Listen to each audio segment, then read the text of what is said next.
Let's get into it now. A spoiler-free movie review of The Phoenician Scheme from one of my favorite directors, Wes Anderson. The question I have before I get into this review is, are Wes Anderson movies still cool? Were they ever cool? Am I the only one who likes these movies? He first came onto the scene as a young filmmaker with a movie called Bottle Rocket, which came out back in 1996.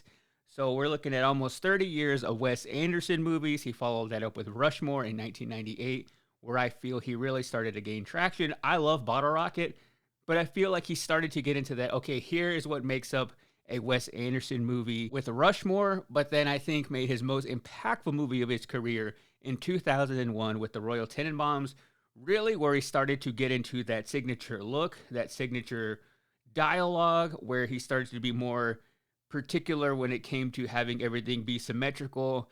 And that is when his movies started to feel like a world of their own, which is what I love about Wes Anderson movies. I feel like he is a genre in himself where you just see one frame of a Wes Anderson movie now and you know immediately because it has very bright and vibrant colors, things are symmetrical, the wardrobe is really particular. So even before you hear any dialogue, just by looking at it, you know it is a Wes Anderson movie who is going to pay attention to every single detail. There is nothing on the screen that he did not look over a million times to get it there. And that's what we started to see with the Royal Tenenbaums. And I think overall just had one of the best stories out of all of his movies. Followed that up with The Life Aquatic, which also just became an indie darling. And I think in the 2000s is where I felt he was the most cool. Like if you got on MySpace at the time or very early Facebook, all the cool at the time, I think hipster was starting to be a thing. If you were a hipster, you would be decorating your MySpace page with Wes Anderson stills, Wes Anderson quotes, and that was seen as being cool. That was probably where I started to get into his work, really. So I think overall, if I just had a favorite Wes Anderson movie to show somebody who has never seen his work, I would show him The Royal Tenenbaums. But I think for me, I like it when he gets into animation. So Mr. Fantastic Fox from 2009, I think was the perfect blend of his style of storytelling and adding it to stop motion animation. I really think that's where his style shines. I wish he would do more movies like that because that movie packs an emotional punch, but having George Clooney voice a fox just hits so hard. And I also just love animation. So if I could only see him do animated movies from here on out, that would be amazing. I think his biggest hit, though, where he really crossed over, was the Grand Budapest Hotel. And the thing about Wes Anderson movies, he is able to make them for a lower amount of money.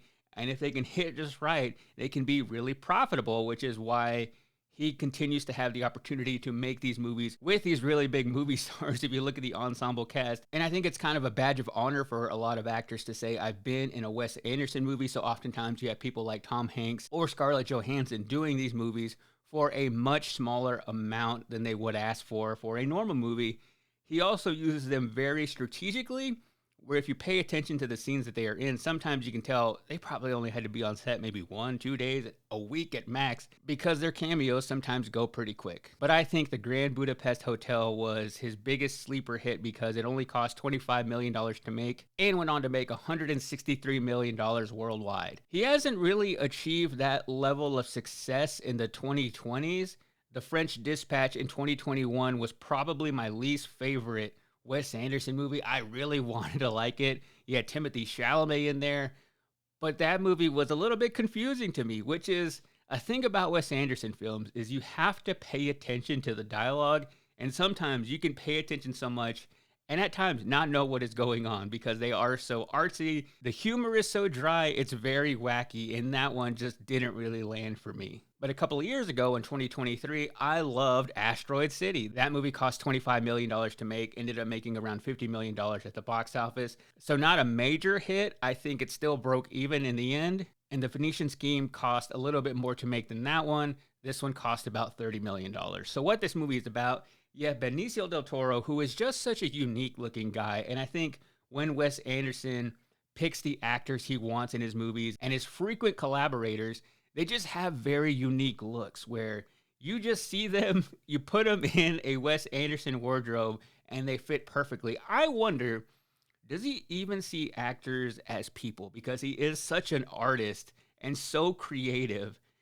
Does he see them as real humans, or does he just see them as paint he can put on his palette and use his brush to make his art? Because that is the vibe I get from the people he chooses to be in his films. Benicio Del Toro just has a very unique look to him. He's been in a lot of Wes Anderson movies where even picking apart the framing and the color palettes and the cinematography, it also comes down to facial structures of who can and can't be in a Wes Anderson movie.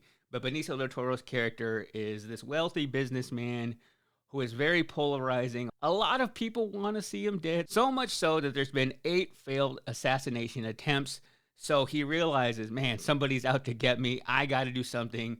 So he goes to his daughter, who doesn't have the best relationship with him, and tells her, I need you to be the sole heir to all of my fortune. Even though he has a lot of kids, he wants his daughter to take over in case one of these assassination attempts ends up taking him out. And the thing about his character is anytime he is on a plane, that plane is going down. That is how this movie opens up. So he goes to her. She is reluctant to do it. His daughter in the movie is played by Mia Threppleton, who is also Kate Winslet's daughter. Doesn't use her mom's last name, uses her dad's last name, who is also in the industry. But I thought she was fantastic in it. So they are the 2 main characters, along with Michael Cera, which it was good to see him in a movie again on this scale. And Michael Cera just looks like he was meant to be in a Wes Anderson film. Like I've been talking about, he has that very unique look, even going way back to Superbad, and just his overall mannerisms and how for a period of his life he was probably seen as an actor who just played the same character over and over, really stepped it up in this role. But he is playing what I feel would have been the Jason Schwartzman character in this movie, because Wes Anderson always goes to his main people. It's usually Jason Schwartzman who plays the kind of quirky, very dry character. But I'm glad they went with Michael Cera because I feel like it brought a whole new energy to the cast, which I think is the only thing that's really been holding back the last few Wes Anderson movies from really feeling like something different. Sometimes they start to feel a little bit repetitive because he has such a unique way that he likes dialogue spoken, which I wonder how he directs people on how to speak, because I feel because he also is a co-writer on this film in particular, but he's usually involved in writing his movies as well. I feel like he is so particular about not only every single line on the page, but I feel like it has to have a rhythm to it. Much like a songwriter would write a song and say, this is how you have to sing this song. This is the melody. I almost feel like his dialogue has a melody to it where it has a rhythm. So I feel like there's this extra level of work that an actor has to do to not only learn the dialogue, but also learn the manner in which you speak it, where it's very dry. I just think it is an incredible thing to pull off, and I imagine the editing of this movie is just very particular, very precise, because a lot of what makes this movie funny, even though it's very dry, is the timing. The visual jokes, the dialogue jokes, this movie and its style all comes down to the editing. And with the Phoenician Scheme, it was less comedic than the last couple of movies, which I don't even feel fully comfortable calling these movies comedies because they are so dry. But if you listen to the people in the theater that you go watch it with, it does get a lot of laughs. But I feel this movie had a little bit more of a Wes Anderson thriller type because there's a lot more action. By no means is it an action movie because the action it does have is very just quick and subtle and very Wes Anderson-like. But I would say out of all of his most recent movies, and maybe all of his movies ever, there is the most blood in this movie. There is planes going down, people shooting guns in a very Wes Anderson style, but it almost had like this level of thriller to it, much more action than an Asteroid City or The French Dispatch. So I think that helped me get into the story more, where I feel like I started to care about these characters and overall care what was going on in the story, more so than it just being a visual treat, which is usually what I just want to go into watching a Wes Anderson movie. I want to see a live painting happen before my eyes in very rich colors and color palettes that I love, and see images that I would want to take and put on my wall back here because they are just so perfectly framed and just so uniquely him. And I just want movies like this to be successful because I want Wes Anderson to go on and make a movie every couple of years that I can go into the theater and enjoy. That's why I wonder if his movies are still cool or not. Do people care about them? Is it only people my age who grew up with them in the 2000s, that they started to become a part of our DNA, that are the only ones going to his movies now. And looking at the crowd after this movie let out, I kind of started to feel that because it was an older crowd. So I wonder, do young people even give a crap about his movies? Do they get it? Does it feel like old Hollywood movies to them? And that makes me sad a little bit. So I want this movie to do well, but it's also a really hard movie for me to recommend because I know it is so specific, it is so niche. It is almost like recommending somebody to go to your friend's art gallery because it's like, oh man, I know you would enjoy it if you saw what I saw.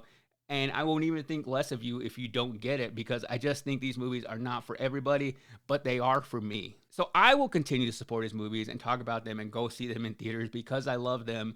But I just want to see him do a movie that really crosses over into pop culture again, which I think he did have a pretty good pop as far as back when Asteroid City came out in 2023, of people making TikToks in the style of Wes Anderson. That didn't really happen with this one. I feel like the promotion wasn't as heavy with the Phoenician Scheme. Even to me, that I knew it was coming out, kind of just came out of nowhere. So is it my favorite Wes Anderson movie? No. I don't even think I would put it in my top 5, but I did enjoy it a lot more than I was expecting to. I think a great deal of that was because of Benicio Del Toro's performance and Michael Cera together. Who would have thought they would be so good together? So for the Phoenician Scheme, I give it 4 out of 5 airplanes.